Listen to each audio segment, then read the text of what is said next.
Sullivan has issued a severe thunderstorm warning for East Central Wildwood County in southeastern Wisconsin, Racine County in southeastern Wisconsin, Northern Kenosha County in southeastern Wisconsin, until 7:30 p.m. At 6:24 p.m., a severe thunderstorm was located near Elkhorn, moving east at 40 miles an hour.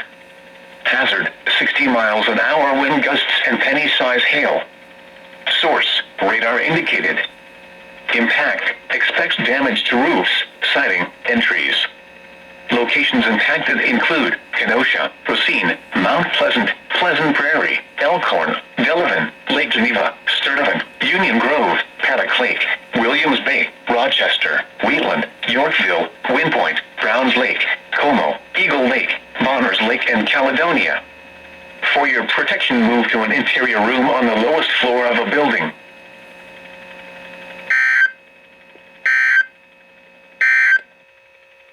Tornado watch